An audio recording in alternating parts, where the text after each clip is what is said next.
বিয়ের প্রথম দিনেই স্বামীকে ছেড়ে থাকতে হবে, তাও 3 মাসের জন্য। তাই মন ও শরীর ঠিক থাকার কারণে শ্বশুরমশাই আমাকে ছাদে ডেকে নিয়ে বললেন, আমরা এখানে একটা ম্যাচ খেলতে পারি। তিনি ব্যাট আর বল বের করলেন আর বলেন, তুমি তো নতুন, আমি তোমাকে কিছু নতুন নতুন শট শেখাতে পারি। আমি কিছুটা অবাক হলেও তার উৎসাহ দেখে না করতে পারলাম না। আমরা ছাদের একপাশে দাঁড়িয়ে খেলতে শুরু করলাম। শ্বশুরমশাই খুশি হয়ে বললেন, দারুণ খেলেছ বৌমা, তুমি খুব দ্রুত শিখেছ। আমাদের খেলা চলতে থাকলো। বৃষ্টির মধ্যে খেলাটা বেশ মজার হয়ে উঠেছিল। মাঝে মাঝে আমি বল মিস করে ফেলতাম, আর তিনি বলতেন, কোনো ব্যাপার না, আবার চেষ্টা করো। নমস্কার বন্ধুরা, আজ আমি আপনাদের এমন একটি গল্প শোনাবো যা শুনলে আপনারও খেলতে ইচ্ছা করবে। আমি রূপালী। আমার বিয়ের পর প্রথমবার শ্বশুরবাড়িতে যাওয়ার অভিজ্ঞতা ছিল একেবারেই অন্যরকম। বিয়ের দিনগুলোতে যেমন আনন্দ, তেমনই কিছুটা নতুন পরিবেশের অস্বস্তিও ছিল। আমার স্বামী ছিলেন ভারতীয় নৌবাহিনীর একজন কর্মী। দায়িত্ব পালন করেছিলেন সীমান্তের কাছাকাছি। বিয়ের পর আমাদের ফুলশয্যার দিন এসে পড়ল, কিন্তু তখনই যুদ্ধ পরিস্থিতির খবর এলো। পাকিস্তানের দিক থেকে ভারতীয় জাহাজে আক্রমণ হওয়ার সম্ভাবনা ছিল, আর স্বামীকে তৎক্ষণাৎ সীমান্তে পাঠানো হলো। আমার কাছে এটা ছিল এক বিশাল ধাক্কা। বিয়ের প্রথম দিনেই স্বামীকে ছেড়ে থাকতে হবে, তাও 3 মাসের জন্য।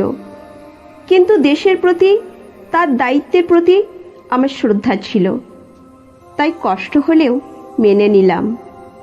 স্বামী চলে যাওয়ার পর আমি শ্বশুর শাশুড়ির যত্ন নিতে শুরু করলাম। শাশুড়ি মা বেশ শান্ত এবং মিষ্টি মানুষ ছিলেন, আর শ্বশুরমশাই ছিলেন একটু রাশভারী। তিনি ভারতীয় নেভির ক্যাপ্টেন পদে অবসর নিয়েছিলেন। বয়স 60-এর ওপরে হলেও শরীরটা ছিল ফিট, আর চেহারায় সবসময় একটা কঠোরতা ছিল। তিনি বড় বড় গোঁফ রাখতেন, যা তার ব্যক্তিত্বকে আরও শৌর্যবান করে তুলত।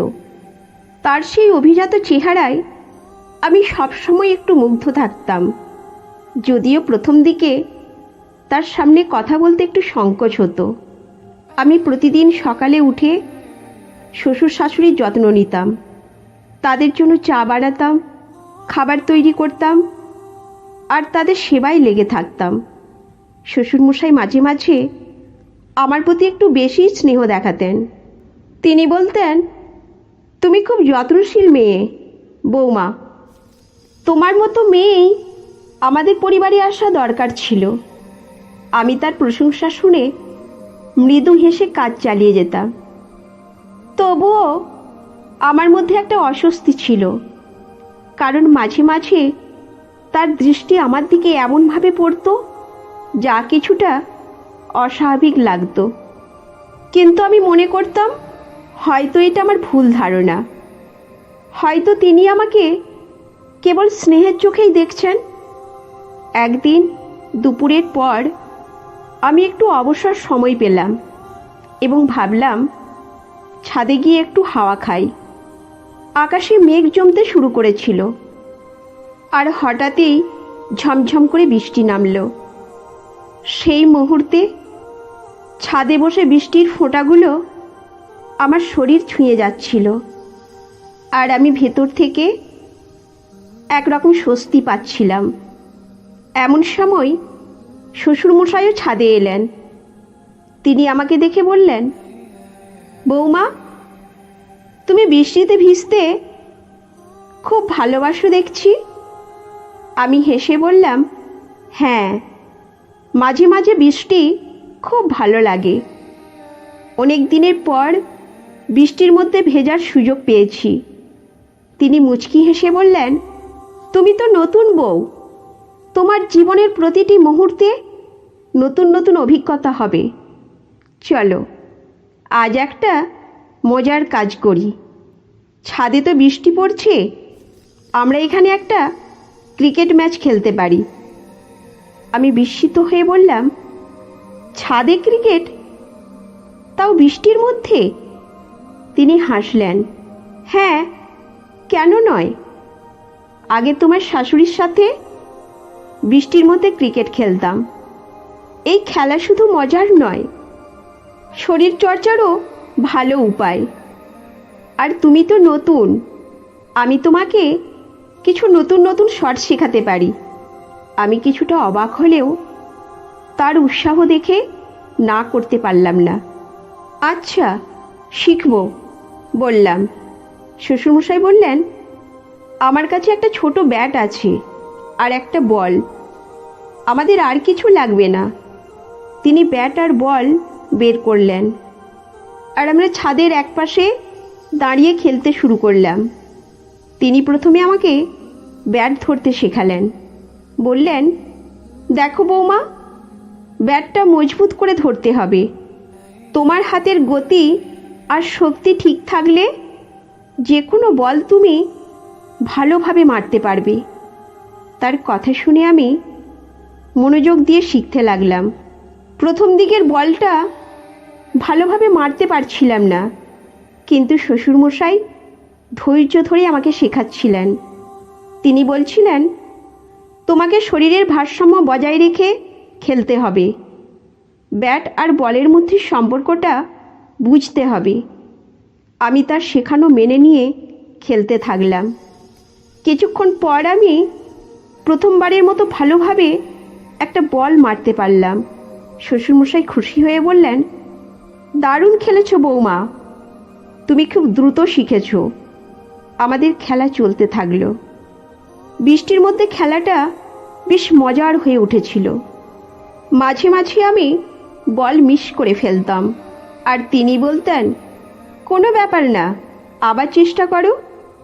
তিনি আমাকে মাঝে মাঝে নতুন নতুন শট শেখাচ্ছিলেন, আর আমি মনোযোগ দিয়ে খেলছিলাম। এক সময় শ্বশুরমশাই বললেন, দেখো বৌমা, এই শটটা মারতে একটু দক্ষতা লাগে। বলটা যখন নিচু হয়ে আসবে তখন ব্যাটটা একটু নিচু করে ধরে মারবে। আমি তার শেখানোর মতে খেললাম আর বলটা সুন্দরভাবে মারতে পারলাম। তিনি আমাকে প্রশংসা করে বললেন, তুমি সত্যিই অনেক ভালো খেলেছো। বৃষ্টির মধ্যে সেই খেলাটা আমার জন্য এক নতুন অভিজ্ঞতা ছিল। শ্বশুরমশাইয়ের সঙ্গে এই মুহূর্তগুলো আমি বুঝতে পারলাম। তিনি একজন ভালো মানুষ, যার হৃদয়ে আমার প্রতি সত্যিকারের স্নেহ রয়েছে, আর শেখানোর মধ্যে কোনো অশোভনতা বা খারাপ ইঙ্গিত ছিল না। তিনি আমাকে ক্রিকেট খেলার কৌশল শেখানোর মধ্যে দিয়ে আমার সঙ্গে আরও গভীর সম্পর্ক তৈরি করতে চেয়েছিলেন। খেলা শেষ হলে শ্বশুরমশাই হাসি মুখে বললেন, আজ তুমি অনেক কিছু শিখেছ বৌমা। এখন তোমার দায়িত্ব হলো প্রতিদিন একটু প্র্যাকটিস করা, তাহলে তুমি আরও ভালো খেলোয়াড় হয়ে উঠবে। আমি হেসে বললাম, আপনার জন্যই এত কিছু শিখতে পেরেছি। তারপর আমরা ছাদ থেকে নেমে এসে গরম চা খেতে বসলাম।